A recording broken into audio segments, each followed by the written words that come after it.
Now, the VOA Special English program, Words and Their Stories.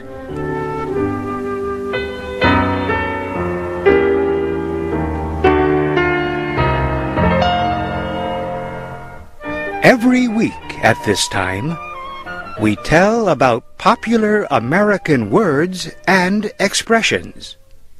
Some of these are very old. Some are new.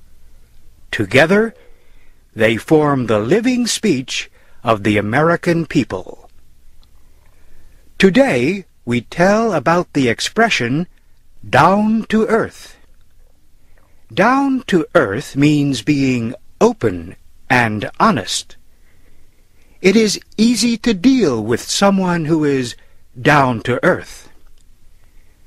A person who is down to earth is a pleasure to find.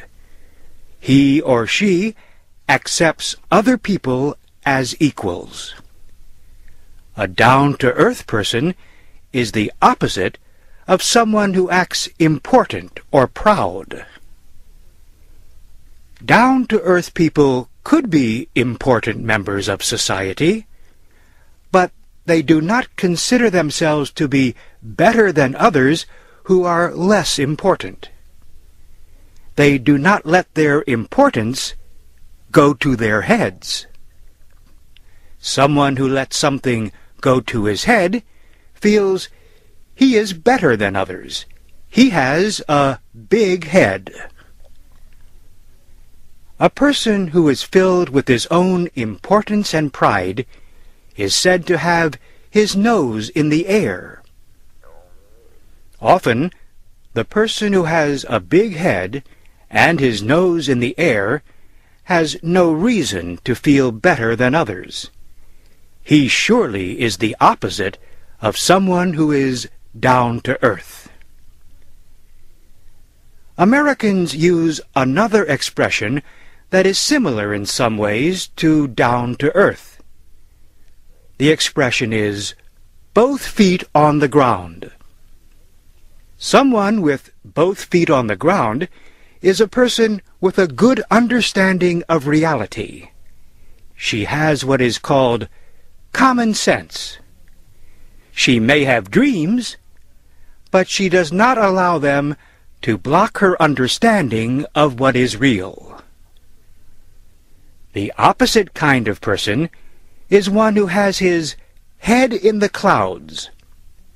Someone with his head in the clouds is a person whose mind is not on what is happening in real life. Such a person may be called a daydreamer.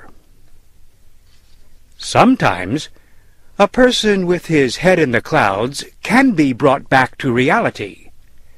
Sharp words from a teacher, for example, can usually get a daydreaming student to put both feet on the ground. The person who is down to earth usually has both feet on the ground. But the opposite is not always true. Someone with both feet on the ground may not be as open and easy to deal with as someone who is down to earth.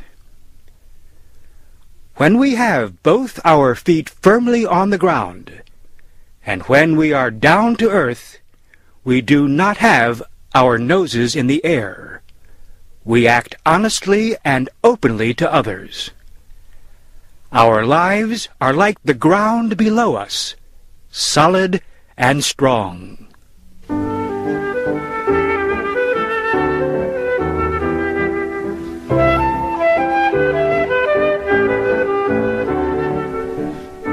This special English program was written by David Jarmel. I'm Warren Shear. Listen again next week at this time for another Words and Their Stories program on the Voice of America.